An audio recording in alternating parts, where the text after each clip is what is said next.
Welcome to the Geekcentric podcast, and welcome to our spoiler-free review for Marvel Studios' The Marvels. Higher, further, faster, together.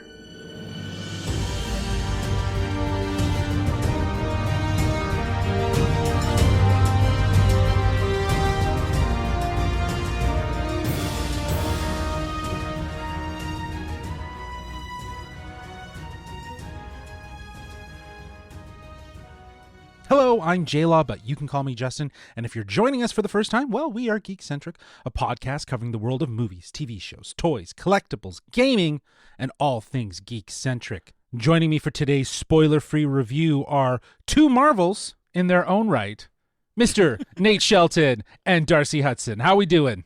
Higher, further, faster. Darcy, go ahead.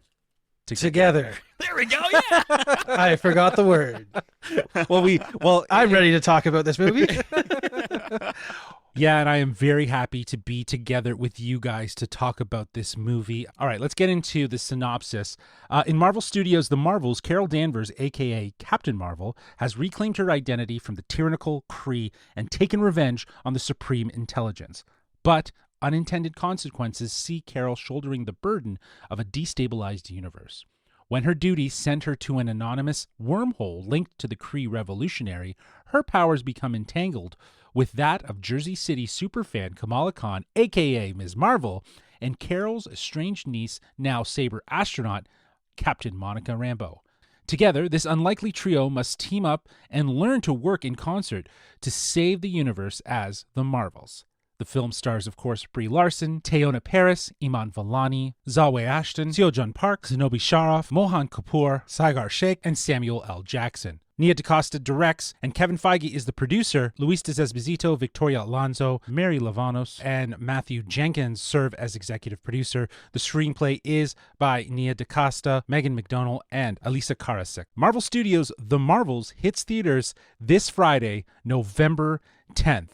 As always, a huge thanks to our friends at Disney Studios Canada and by extension, Marvel Studios Canada for inviting us out to the screening so we could get this review out ahead of the movie's theatrical release. Now, with that out of the way, let's kick off our discussion. As I like to do these spoiler-free reviews, I'd like to kind of give us some pillars that we can talk about what worked and what didn't work. So we're going to kick things off with our initial thoughts. We're going to talk about the look and feel, which will be all-encompassing. Then we're going to move into performances. We're going to talk about that music, and then we're going to wrap things up with our final thoughts. So initial thoughts. If it's okay with you guys, I'll just kind of kick things off with the Take it away. Simplistic, basic buzzword to say about this movie, and that it is fantastic. This movie is so friggin' good. An absolute surprise. We were talking about it going into the movie. There's so much negative energy. There's so many tweets about the low ticket sales, the expectations, perform and not deliver. And you couple that with the Variety article that came out last week that detailed behind the scenes problems with Marvel.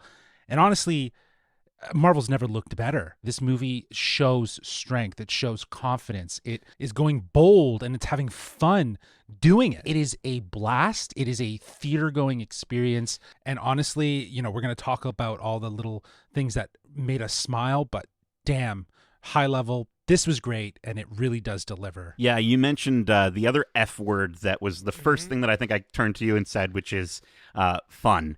It is so fun. It's so zany. It's wacky. It's just I couldn't stop smiling throughout the entire time, and I think it's such an excellent example of what Marvel movies can be. And I hope it inspires Marvel to continue exploring shorter movies and shorter projects that can just be light, fun movies. The comics are fun. Let's have fun. We're in space. And so I think it was so much fun. Yeah, and I think just the caveat with zany and wacky, these words that you may hear from us, you might hear online as people talk about it. It's a compliment to the craft of this movie and how committed it is to being different. It's the energetic way that keeps you engaged, yet it still takes itself seriously when it needs to. But that's not the driving force. This is a lot more fun. There's more vibrancy to it, and it's bold in its approach of being zany and wacky. Mhm. I mean, we also talked about how we walked out of there thinking that was very James Gunn in terms of the humor and the way they were using humor to tell a story or further plot along. And this was a huge surprise to me because I went into it, not being the biggest fan of Captain Marvel. It's an okay movie, but it really only serves the point to introduce her before Infinity War and Endgame. So there wasn't really much to it that I could connect to. Whereas this one, when you pair Brie Larson with Iman Vellani and Teyonah Parris, the banter back and forth, everything about it is so light and fun and refreshing. And it really feels like an early phase Marvel movie where it was its own story that might have some clues to bigger things, but that's secondary to the plot. It's telling its own story and doing its own thing in its own way. And it was so fun and refreshing for that reason. Yeah, and I felt like it flows really nicely. I think the best way that I can describe it, and we talked about this a little bit as we were leaving the theater, but I kind of felt so much that it was the best parts of a 6-issue comic book run combined with a Marvel ride at Disney is the best way that I can explain it. It's there are moments and elements that could be fleshed out, but don't need to be. There's maybe a couple of things that I would have liked to have had a little bit more time with near the end of the movie that could have maybe added a little more impact. But overall, it's just such an adventure from one planet to the next that there's tons of little moments where you're kind of thinking in your head, like you're like, oh, I wish I understood that more. I wish that was explained more. And then you laugh, something really funny happens, and then you kind of go like, actually, you know what? It doesn't matter because it at the end of the day, the parts of the story that they need to service are serviced, and the sort of the little nerdy geeky things that we all want to look up on the internet to understand more of, we can do that because the source material is still there. They don't necessarily need to provide every answer in the movie. Well, yeah, and I think with that, let's move into look and feel. I think for myself, as you were talking about, the pacing is incredibly refreshing. This movie moves, man. Like it is There are quick. no slow points. Yeah, there are no parts. slow points. And to your point, to stop and linger on things would slow this movie down. The action, the adventure, the whole quality of this movie and what makes it excel is its pace, is how fast it moves us through and allows us to stay completely focused. And in a lot of ways, this film is very concise. But to your point, there might be things that are happening on the outside or happen for no reason that we could linger on a little bit more. But no, like this movie just stays the course. It understands what it's about. And really, at the end of the day, like you were saying, Darcy, it all comes down to how they've chosen to anchor this with the trio of heroes. And I think that's the part. It's like it's its own mini ensemble film in a lot of ways. Well, and I love that we get to travel to different planets as well in this movie. I think we're so used to that. You mentioned James Gunn with the Guardians movies of sort of getting to see some of the crazy stuff in space. And Thor too, to a certain degree. For sure, definitely. Yeah. But I just felt, there's one planet in particular that was incredibly unexpected, and that's the most that I'll say. I think it makes this a Disney Marvel movie in the best possible way. I know some people will probably try to call a Disney Marvel movie like that's like a bad thing or something, or it's a negative. But no, this added some of the biggest laughs I think in our screening, and we're usually when we go to screenings, like, yeah, there's a couple chuckles here and there, even in a Marvel movie. But this whole theater, it felt like the closest I think that I've ever felt in one of these critic screenings to a fan screening, if you will. Like, again, it wasn't the whole theater ripping and roaring, but still there was some loud laughs, and it wasn't just you, Justin. Well, yeah, I know. But there were two people in our row. Our whole row was, if it was the three of us plus two others, they were laughing really, really hard as well. And I again, like to your point though, this is a film that should be experienced with an audience, and I think audiences that are Marvel fans are going to show up for this movie. So I think, it definitely delivers on all those laughs. And again, one of the things that I walked out of that movie being blown away by was the fight choreography. Oh my God.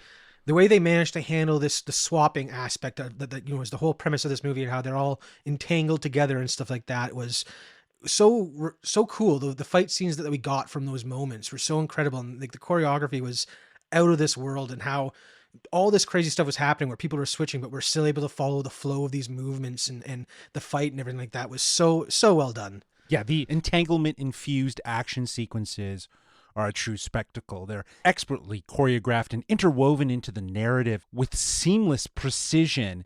And not only that, but through their personal relationships, they themselves are entangled in more ways than one. I think on the standpoint of like from the choreography and the fight scenes specifically, I just think, you know, it's awesome to see. Of course, they adapt. I love how they use it to their advantage. They learn, but at the same time, and I don't think this is a spoiler to say, they aren't perfect with it, even by the end of the movie. You know, we oftentimes you see these heroes, and especially in a film that is kind of like more contained, where you're, you know, by the end of the movie, they're perfectly in sync. They're still not by the end of this movie, and I really appreciated the fact that they were still able to make those mistakes, both in combat, as well as also together. They were making mistakes in terms of, you know, there's these really wonderful moments where they pause and they reflect and they apologize to each other that I just thought were fantastic. And I think it's cool to sort of see, again, heroes that are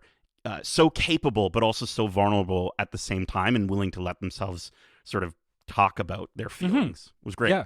And that part of the movie is still there. You know, that emotional part, that interconnected personal touch that I think, you know, again, you need to have a more human side to it.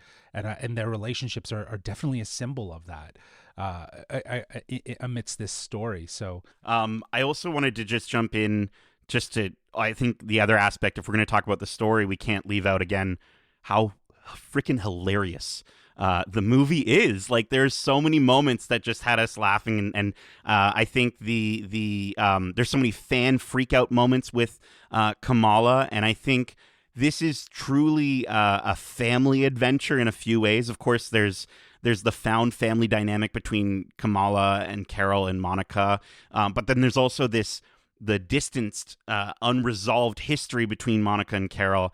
And then I promise this isn't a spoiler, but let's just say, shout out to Kamala's family, because we get a lot more of them than I anticipated, and there's such a joy throughout this movie. I think Mohan Kapoor, Zenobia Shroff, and Sagar Sheikh are just brilliant, and I was so happy with how much we got of them. So let's just say there's a lot more family than you would expect. Yeah, and there's different... Yeah. Go ahead. Yeah, it feels like it's getting to the point where you can't have a Kamala Khan story without the rest of the Khan family along for the ride. And I am all for that, because they bring such joy to the screen and such levity to the world is at stake in this movie. I'm not going to downplay that at all, but it doesn't feel like it because you're laughing so much throughout the course of this story as these characters are interacting with the bizarre and unknown things in the greater universe. I love it. Yeah, and I think a lot of what was learned or what was developed in Ms. Marvel from a tonal aspect finds its way as sort of being the outline for this film. But, you know, with that, you know, was there anything that didn't work for you guys in terms of like the look and feel or anything narratively? I think the only thing that was rough, and I kind of already mentioned it a little bit, and it's going to be really tough to talk about without spoilers, so obviously I'm not going to spoil anything, but let's just say the movie's finale does feel... Siri's wanting to talk, chime in. I will say the movie's finale does feel a little bit rushed. I think I was forgiving a lot of those moments of sort of skipping over some of those like little details, but because again, it feels like a comic book story in that way. But I just felt like the end could have hit a little bit harder if we got to spend maybe a little more time fleshing out just that last little bit. I think the movie makes me fall in love with these characters even more than I already enjoyed them in their own separate properties. But I think from a standpoint of really understanding their emotions towards each other by the end of the movie, I just could have used maybe a little bit more time with just how sort of quickly. Again, it's tough to say without spoilers. Hopefully, me saying like the ending felt rushed is good enough to get my point across. I think I'm feeling. Yeah. I think so. Yeah. I think again it's funny how much we've seen it, or maybe we're just more aware of it now that we watch more movies and talk about them. But this does suffer from a third act pacing issue. But you know, I again, given how much worked ahead of it, it was okay. I was okay with it. Yeah, absolutely. It doesn't ruin the movie by any stretch of the imagination. No, but I understand that, you know, they've spent so much time to sort of establish the relationship between these characters. You spent so much time with them. You're learning to appreciate them on a new level. That the last act does very much feel like a dash to the end to very much wrap things up, because this is a movie that is an hour and 45 minutes. I don't know what the shortest MCU film is, but I think this might be one of them, if not the shortest. No, for sure. I didn't mind the pacing. I mean, again, we mentioned how this is a comic book movie, Right. And to me, comic book stuff always wraps up. Like by the time you finish, you mentioned a 6-issue miniseries. At the end of that 5th issue, you usually scratch your head, being like, "How are they going to wrap this up in one issue?" And they use 24 pages to get to that end, and it works in a comic book story because you're able to just go along with the flow of things, because that's how it works. And to me, it worked very well in this movie, and that just felt more like that comic book feel. So I guess to me, it didn't rush at the end. That felt par for the course for the way that this story and the breakneck pace it was being told at. So. No, for sure. I can see both sides, and again, that's why watching this movie and feeling the comic book elements, right? I'm definitely not as big of the comic book reader as yourself, so I was just feeling from the little moments that I've spent reading the Miss Marvel comics. But I will just quickly mention, because it does tie into the aspect of reading comic books and being on top of all these stories. I know that there's going to be people out there that are going to say, well, there might be some audiences that'll have a tough time because they didn't watch Miss Marvel and they didn't watch WandaVision. And honestly, but I don't know how big the pool of people are that fit into that audience. Like, realistically, if you're going to see the Marvels, you've watched those projects. I will say, if you're listening to this review somehow and you haven't watched those, go watch those, because obviously it'll make the movie infinitely better. But I think from a standpoint of tying it together, it's definitely worth watching those. And there are big moments that Marvel fans are going to pop off. Darcy, you kind of already mentioned. I think we talked about movies in the MCU that unfortunately feel like they're, Justin, you mentioned that you thought the first Captain Marvel movie felt like it was built to service some of the end credits. I will say the end credits in this movie feel like a cherry on top, right? They feel like the little kind of pops at the end. But stay off Twitter, or mute Twitter, do whatever you have to do, or X or whatever it's called, because you do not want to get spoiled by these. There's some really fantastic things that happen. Couldn't agree more. Great advice.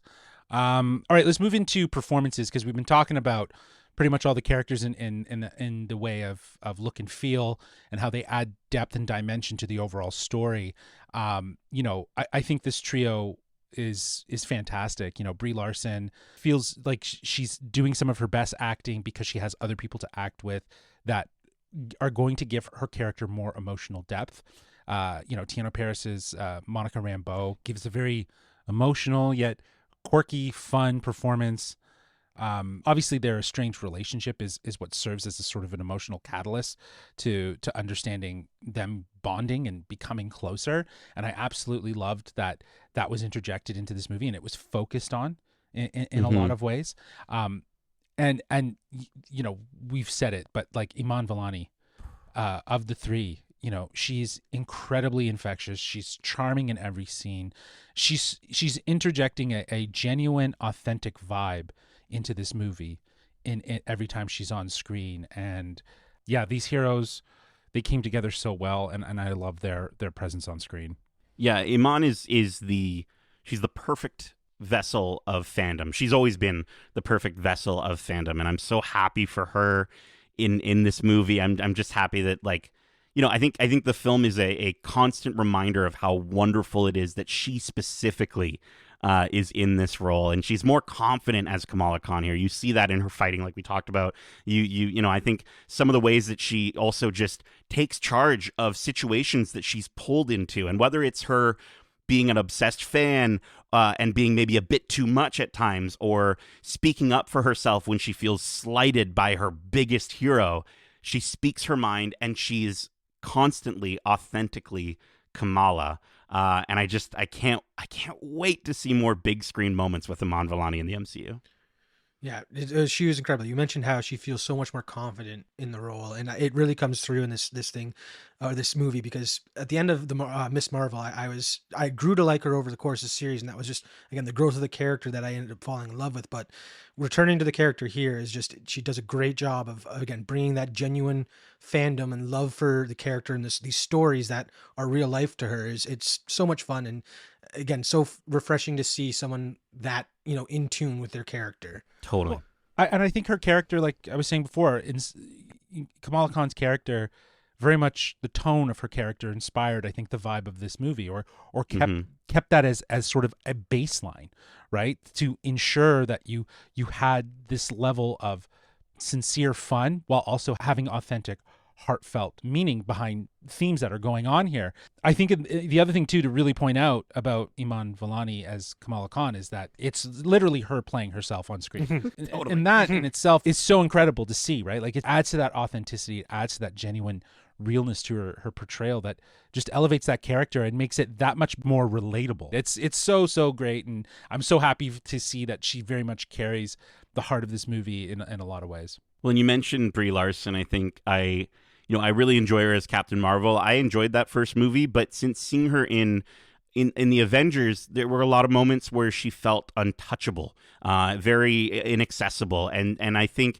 here Brie does such an excellent job of portraying specifically the faults of Captain Marvel. We get to see her disappointed in herself. We get to see her embarrassed at times, and I think her chemistry with both Iman and Teyonah is so rewarding in this movie, and I just enjoyed how she leads the team, but at the same time it never felt like she was a higher priority than anyone, and she shares that screen space so well, which I think that's what makes a great team leader. Sure. Yeah, I think in a lot of ways too, it's like she's trying to lead the team, but the team doesn't really need to be led. They need to work together, right? And I think again that heightens the idea of the entanglement, like their powers aren't any good to themselves. They have to work together to use their powers to basically figure it out. And it's just this highlight that together they're stronger. And you're absolutely right. Brie Larson, she shows so much vulnerability in this role, and I think she has so much more to act off of that are giving her character more depth. It was a great idea to feature this as an ensemble rather than a solo Captain Marvel 2 movie. Totally. Absolutely. And for Teyonah, just one more thing I wanted to just say with her is like, I think she kind of really works as both a parallel and almost an opposite to Miss Marvel in terms of her relationship with Carol, right? And it's she's struggling with the feelings of abandonment, and you can tell she's so much more reserved, right? Like Kamala Khan is running in there hugging everyone she possibly can, and you've got Monica who's kind of sort of staying further back, but at the same time we still really get fun moments with her. We still get to see her having a good time, and I think Teyonah certainly she steps up in every way from her time on WandaVision, but she's still that really brilliant scientist, and she brings sort of the smarts to the group, if you will. Well, this movie again, the vibe of this movie very much allows Monica Rambeau to open up a little bit more, right? And I think those are some really great moments. She dances. Let's just say that there's a moment where she dances, and there's just even to your point, like the more comedic moments, right? Like she was like sarcastically funny in WandaVision and right, but here she has a other actors to bounce off of, and there's comedic moments that naturally happen, and I really enjoyed her journey through this movie because it's a bit of a discovery for her, right? She is very much pushing herself to sort of be the Captain Marvel, right, in a lot of ways, and believe in herself, and again, having this sort of a strange relationship to kind of fuel some of that inspiration and whatnot. It's really nice. I think they did such a great job with interwovening their personal relationships with one another and us seeing that dynamic. And again, just serves as a really great juxtaposition to the whole entanglement of their powers.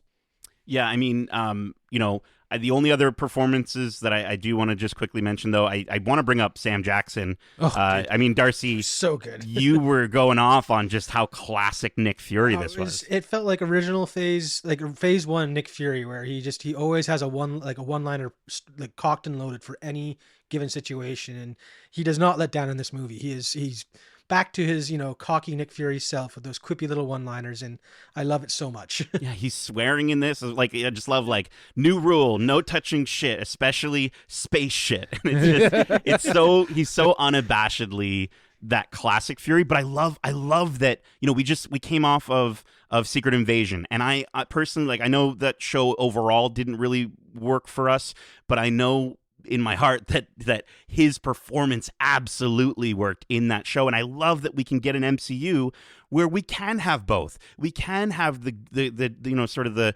introspective and really sort of down on his luck and really needs to sort of we get that deep look at Nick Fury, the dark, tormented Nick Fury. And then we also get this classic, as you said, sort of phase one style Nick Fury that just, he was responsible for a ton of laughs as well. And I think his interactions with Kamala's family are just, will live in my brain for a very long time. Well, it's interesting, like you said, like we just got Nick Fury in Secret Invasion, and that's a dark, gritty, politically fueled show, and we get this sort of introspective character study series about him, and his comedy delivery in that show is much different. It's more sarcastic and a little more muted. But here he was funny. Like he was he was in his funny. bag. Yeah, exactly. And I think that's what's really great about all of these Marvel projects. Like there's so many different projects that have happened now since, obviously Disney Plus, but each show or movie serves as a lens of how to look at the MCU differently. Mm-hmm. So like I could see this Nick Fury that we saw in the Marvels show up in She-Hulk. Yeah. As that tone, right? In that tone. Whereas the Nick Fury from Secret Invasion could then show up in something like Daredevil, right? Mm-hmm. And you know what I mean? So the idea of how we view each of these characters through each of the movies and TV shows will change our perspective and add more depth and layers to those characters and how we view them. So I love that even in this, we're getting another side of Fury that feels a lot more jokey. You know what I mean? He also feels a little more comfortable in his position. Like you guys said, like he's returned to that Fury that we recognized from phase one, head of S.H.I.E.L.D. He's, working up at Saber, and, he's doing his thing. It seems like things are under control to a certain degree. So he's a little more lax, and he's a lot more direct in a lot of ways. And that really does play to that comedy piece. Mm-hmm. And it's funny that you mentioned how like he's able to portray these different aspects of the character. And that's, again, returning to the comics where each writer would interpret these characters differently, or have them involved in these stories to serve a role, to be that either the comedic relief or, that serious driving force behind the plot and stuff like that. So him being able to showcase these two sides so in the same calendar year is really cool, because it shows us that the Marvel is more than just one universe. It's one universe viewed through all these different lenses. And again, the performance in this whole movie really goes to drive home the fact that yes, it can be fun at times, and then we can also go back and have a dark movie next time, and it'll still all work together because they're all, their own interpretations of these characters, and I love it. Couldn't agree more. No, I couldn't agree more, Darcy. I think that's the power of how the MCU is able to really encapsulate what the comics do really well, is interpreting the characters differently from each story. So yeah, I couldn't agree more. Okay, let's talk about negatives from performances. I don't think her performance was bad, but I think the writing for her character was bad, and that is for Zawe Ashton's Dar Ben. She acted the best that she could for what was given to her. Yeah, and she had emotion, and she definitely brought a performative quality very similar to how Christian Bale was as Gore the God Butcher in a lot of ways. I think she still brought her acting prowess to this role. It's just her character falls into that Marvel villain problem, where it's just one note. You understand their motives sort of very loosely, but I don't know. It's just underwhelming in a lot of ways. But again, they're not all going to be Thanos, right? Like, No, for sure. She served her purpose as being the antagonist for this trio and for them to come to defeat. But other than that, she's not memorable, and it's unfortunate, but it's kind of what is to be expected these days with some of these movies. Yeah, I think it's one of those things that, like, similar to the sort of the rushed finale, I feel similar with this villain in the sense that it's like, yes, absolutely, like she's not gonna have the crazy depth and you know, you're not gonna sort of she's not too memorable as a villain overall. But at the same time, she does work as a great sort of comic book antagonist for a short series of comics or a short story. I think the one thing that as a character she does perfectly is, in a way, she's less important on her own, and obviously she's so much more important to Carol's story, right? She's so much more important to Carol's story than even the world or the MCU in general. So I think in that instance, I really do think she works for what we got. Fits. But I agree with you at the same time, Justin, in the sense of like that's the comic side of my brain, I guess, the comic fan, and then the movie fan side is like, could have been a better villain. But I honestly I call it out because it's apparent. And I think you recognize it for sure. You recognize it for sure, and not only that, I think a lot of people are going to recognize it, as well as recognizing what we called out before, which is sort of a rushed third act. And in ways, those are maybe negatives, but yes, I totally agree. I think Dar-Benn definitely informs a growth from Carol. You know, this antagonist that is vengeful to her and you know, sees her and seeks revenge against her. You know, this gives Carol that pause and that sense of reservation to understand why and how she can be better. So I appreciate that they were still able to connect a thread from our protagonist to our antagonist. I appreciate that. But let's move into music now. The score is multi-dimensional, much like this movie. It's got the traditional orchestral styles featured in there, but the energy of the other elements that are mixed in to this score really do heighten the visuals overall as you watch it. I think it's some of like the most classic while also feeling fresh in terms of musical scores for MCU films. Yeah, I think Laura Karpman did a fantastic job with the score. I think she's, you know, I think there's a new theme in the movie, which, you know, we've talked about, Justin, that feels like it represents them as a team in general, but there's also great uses of Miss Marvel's theme at certain points that feel justified. Justin, you actually had the chance to chat with Laura, and one of my favorite things in that interview is she talks about how she composed the score and literally used space junk, things that had fallen from space, to make some of the outer worldly sounds, and you really do hear it in the score and throughout the movie. I think it's a really excellent conversation. I won't spoil anything else from it. I recommend everyone go check it out. But I think the very first thing that hit me, and I think will hit you when you watch the movie, is the music. I think even before the fanfare kicked up, I remember the screen was still black, and you hear some of the choirs and some of the sort of outer worldly sounds that are coming through, and it gets you ready. It's multi-dimensional. It's multi-layered. There's just a lot of really great instrumentation and sounds that are used to, again, I think highlight the entanglement piece, the space cosmic quality of the story, while also the heroic nature of what this movie means for a trio of heroes that are coming together. So yeah, I think the score is again another standout that worked. Awesome. Well, we have talked quite a bit about this movie. I think it's time for us to close this out, wrap it up with our final thoughts and our score, which will be out of 1 to 5 Fleur kittens.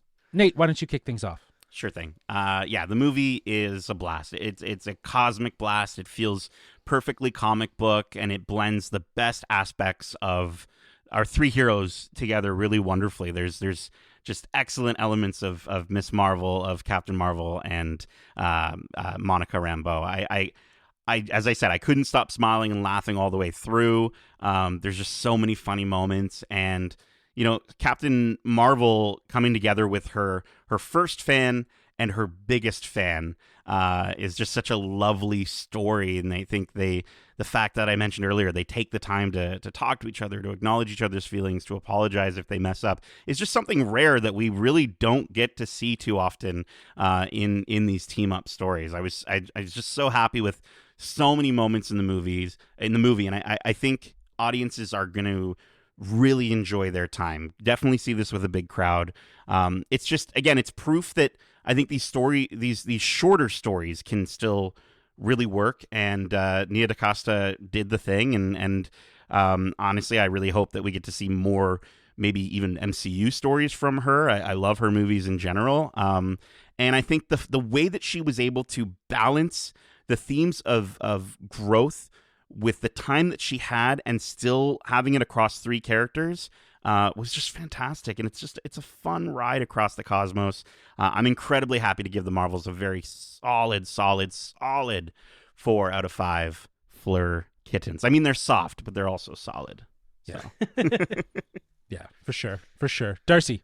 Well, I mean, I haven't had really much negative things to say about this movie. I had way more fun than I was expecting when we were going in to see this. Because again, not being the biggest fan of Captain Marvel as a character in her first movie, this movie does a great job of, again, bringing that human quality to her that makes you want to connect with her even more. So it does a standout role for that, or a standout job at doing that. And again, Iman Vellani brings so much charm and joy to the screen, and I can't wait for more stories featuring the Khan family as a whole, because again, you can't get one story without the other. So it was really enjoyable for that aspect, and for that reason, I'll be giving this one a very strong 4.5 out of 5 Fleur kittens. Yeah, that's a very strong, Fleur very kitten. strong score. That's a half a kitten got Half kitten short ate yeah. itself. Oh, and, goodness. Yeah, like I'm with you guys. I think that this is a complete surprise and delight. Like I was saying at the top, all the negative energy, all the people that were saying shit about this movie, some of them are still going to say shit, but I think the negative anticipation that everyone had for this movie is probably going to help this movie do really, really well and be a surprise and delight, because people are going to lower their expectations and they're going to go in and see this, and some will come out and say that definitely wasn't for me, and some are going to really love it. And I myself am someone who really loved it. The Marvel soars as a hilariously fun and incredibly refreshing entry into the MCU. It's exhilarating with its wild energy, and it really does set it apart from other MCU films. And the movie's pace mirrors that of a comic book in its flow and its concise narrative, its structure. It's staying very focused, and I think that moving quickly while keeping you engaged with its rapid progression, that really works to this movie's advantage. And that's where you get that runtime of you say shorter, but I say more concise. Like it's Sure. more concise, and it still delivers, right? The entanglement of the characters serves as a physical representation of plot lines that really do add depth and intrigue and humanize these characters beyond their marvelous capabilities.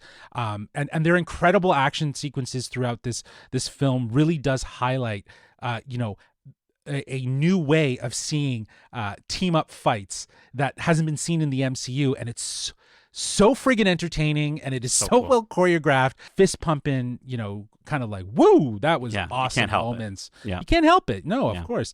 I think Marvel fans are going to rejoice and love this. They're going to really take it in and enjoy it, because this movie is a banger. It blends humor, action, and heart to a really perfect formula.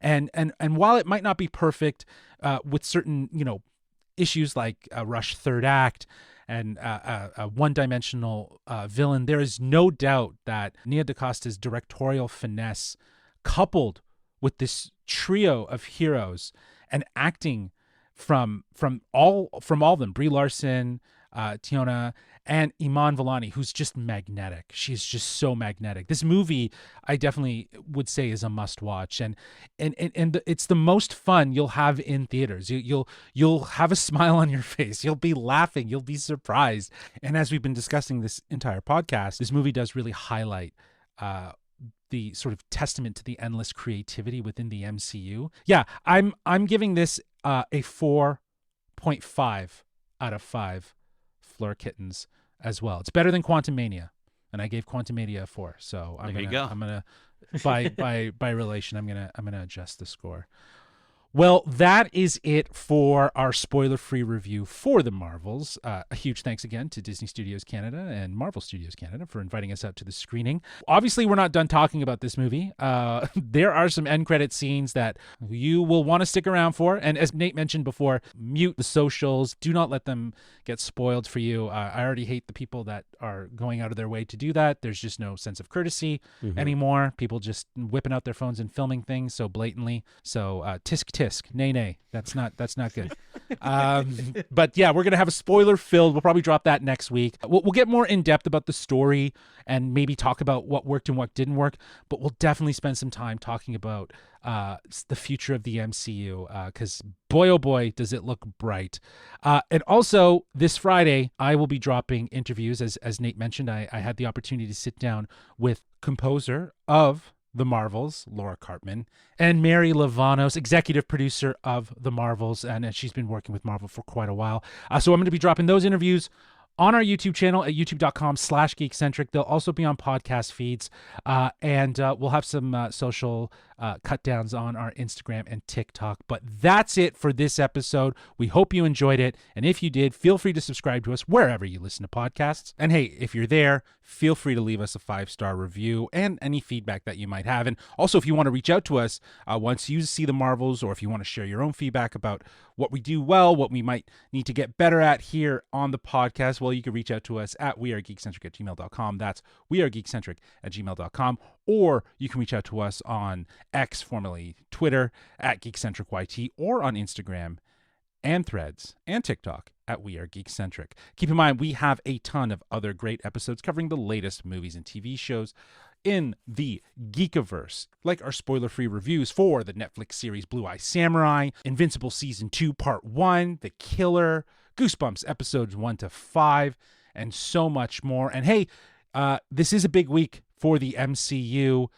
Loki Season 2 finale is dropping tomorrow night, Thursday night, at time of recording this, and it's going to be big. And we do have our ongoing watch club.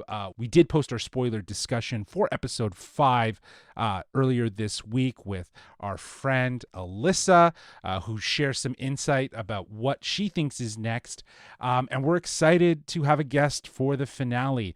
So be sure to look out for that episode next week. We got a lot more in store. November is hustling quickly as we get to December.